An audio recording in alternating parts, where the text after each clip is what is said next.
Hey everybody, it's Doug Green and I'm the publisher of Technology Reseller News, and I'm here with my good friend, Jon Arnold. Jon, thank you for joining me. You're welcome. Good to be here, and we're live from Orlando, right? We are live from Orlando. We're sort of midway, sort of coming up also sort of on the end of the Enterprise Connect show. It sort of happens so quickly, it's like a blur. But each show, each year is different. So Jon, you've been going to many of these over many years. What's your overall take on EC25? Yeah, it's pretty consistent in terms of the level of content, in terms of the sessions and the topics that they want to focus on, as far as things you come to learn about. I think that's been pretty consistent over the years. Now, what's changing here, I think, is the mix, right? It's been clearly, as we've talked offline before, the roots of it being enterprise and telephony, etc. Now, contact center, customer experience, these seem to be, this is where the growth is in the industry right now. So there's more of that and less of, the kind of the DNA that the show is known for. And that's just the realities of the market. So the event itself is, they're having to pivot where the market is going. And so there's a bit of, kind of a new direction to consider here, plus struggling to keep the traditional, say, Right. base going. And so now you see it on the show floor. Yes, there's good traffic there, but it's not as big as it's been in the past. But again, it doesn't necessarily mean the market is going under or anything like that. It's just these are the times. And also, coming out of COVID, people want to come back to events, but there are so many events, people can only go to so many. So I think if you're strictly in the contact center world, there are several that are specific to that space. So now Enterprise Connect is competing more with those kind of shows than they were in the past. And then, you've got the channels, which of course Channel Partners is coming right after this one, also an Informa event. So they have to kind of straddle the lines of, okay, well, we can't be a channel show because we already have one of those. And we're not a pure contact center show, so we're not going in that direction. So it's challenging for them to kind of find that right balance. And I think we're going to see more evidence of that next year, because their 10-year run here at Orlando at the Gaylord, clearly it's changing, because they're already announced Vegas for next year as being the site for the show. We'll see. Does that bring more customers? Does it make it easier for the West Coasters to participate? We're spoiled here on the East Coast. We get so many of these shows, so now it's our turn to go cross country. Yeah, you will be jet lagged. I won't be jet lagged. All for right. a change, yeah. And you'll have the 5-hour ride instead of, I'll have the 2-hour ride. Yeah.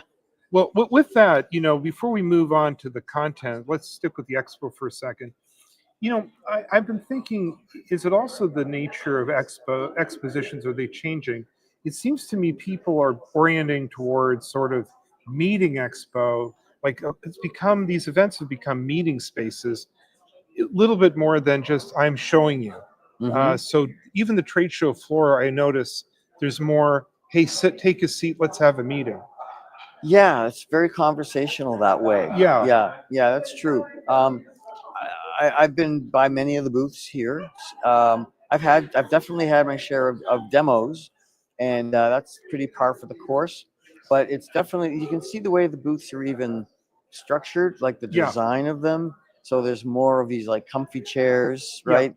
And little quiet lounge spaces. Because the biggest problem with that idea of having more conversations, if everyone's having conversations, it's loud, it's noisy. Right. So it's hard to have a good conversation if you're sitting out in the open.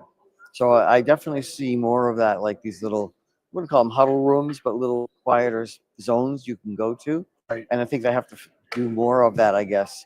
If that's what the customers and the visitors to the booths want, they got to make their booths even more amenable to that. Well, it's the same organization that this event's Kissing Cousin event, of course, is Channel Partners next week, which is really all about the meeting spaces, meeting rooms, and elaborate, really all sorts of different venues to meet people. Yeah, different focus. Different focus. But it's part of the ecosystem, right? Yeah. I mean, if you're put yourself in the shoes of a vendor, there's different audiences you have to engage with. So you're coming here for customers, maybe, and partners, but at partners event, yes, it's all about the partners to grow the business. And I was thinking also over time, the evolution of what we're doing, the technologies now are fully in the cloud. AI technologies is not. I'm not going to show you how this physically works. I might do a demo on a screen, but Mhm. versus let's say 20 years ago, you actually had physical stuff on the floor. You had actually Well, cards and I equipment was and gonna say, phones and so on. yeah, yeah. Yeah, I don't think I saw too many phones on display right. here. You are, because of the way communications is evolving. There is more video equipment or video endpoints Yeah. out there, which is worth talking about for sure. But you touched on AI. We can't get through this episode without No, talking we've got to about talk about AI, right? AI. Yeah. So, agentic is kind of one of the big trends that I've seen for a while now that is dominating this current year. And that's pretty validated here at the show, right? There's a lot Yeah. of talk. Nonstop talk about agentic AI. Yeah. And, this is I think, a pretty classic example of where the vendors are moving it into the market faster than how we can absorb it, right? So contact centers in particular, but also enterprises, for workplace productivity, etc. Agentic has many roles to play in these spaces, but boy, it's a big leap forward for what we're used to, for what AI has been used for, right? Because now we're talking about end-to-end processes. You talk about like workflows, right, being handled by a virtual agent, or they call them AI agents. You could call them virtual assistants. Starts to kind of melt into where the Copilot idea has been on the screens, right, for Teams and all the other collab platforms. They're all valid applications, and they're all AI driven, of course. But the agentic AI is like it's a real crossing of a line to where AI is now, taking control of the workplace rather than being, Right. supplicant to what we need as an assistant, right?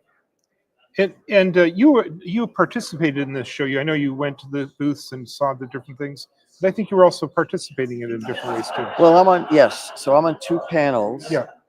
For years, I've been doing a specialized track on speech tech and AI, but we've moved on from that. So this year, on Thursday, last day of the show, I'm on the last two sessions.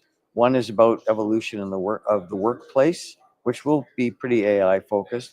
So that's not that different from the Future Work Expo event that I did in Florida last month, at the IT Expo. But similar idea here, because workplace and workspace is part of the equation here too.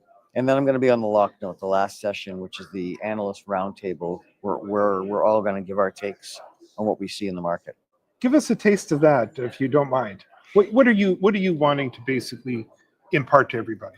Well, sure. So, as far as the big picture things, it's the the AI story is still dominant for everything, and it's to really make sure you know what you want with AI. In other words, it's can be easily just a shiny ball that you run towards and say, "Oh, we need AI. We got to find a way to use it." But I want to. Our role as analysts is really to educate and to help the buyers and help the end users understand that you don't have to go from A to Z in one move with AI. You can go in small steps. You know, have little pilot projects with AI that have minimal risk and minimal disruption, but still get you some benefit. So I think the expectations around the buying cycles and deployment cycles for AI, we're just telling people to be cautious. And the other takeaway I want to focus on is, I had just been in Europe last week for a vendor event, and their approach to AI is a little more, regulatory driven. They're a little safer, smarter about it. So in the North American markets, certainly one piece that I would focus on to talk about is, you know, we don't really have a lot of firm guardrails in place, but that doesn't mean you can't create them. So make sure when you're thinking about AI in your organization, you've got to set some boundaries for what it does, what it doesn't do, who has access to it, who doesn't, et cetera, et cetera. So there's a term called responsible AI, and that's kind of a buzzword I'd like to see more of, to say, AI hasn't changed everything for everybody yet, it's still ours to control, right? It's like a 5-year-old kid. You know, we're still the parents, and we can say, okay, we're going to put some guardrails around this, and it's gotta work for us. You know, we're not working for AI yet, and hopefully never, but you never know. But this is again where the vendors are going, pushing AI as if it's a completely finished, mature product, and we know it isn't.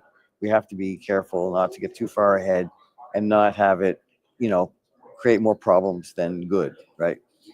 Well, John, as we finish up our live stream today, any final thoughts to share with everybody as we close up Enterprise Connect 2025? Well, I say, the simple answer is Viva Las Vegas. That's Looking forward to the future. that's what's coming, and looking forward to the future. And we don't know what next year is going to be in terms of the state of the economy, or right now AI is everything. So think about the future. Next year at this event, it's possible there could be a whole new technology that we haven't heard about yet that could be the next dominant wave. So it's very possible we hear about some new things, possibly in the immersive spaces with 3D and all the kind of metaverse stuff that's going on out there. That could be a possibility for a new theme to come on. That remains to be seen. In other words, AI is the hot trend today. It won't be the last one. There will be others to come. John, as ever, I always love the perspective and the insight. I'll look forward to seeing you at the next one. But for now, thank you very much. You're welcome. Same here. Thanks for listening.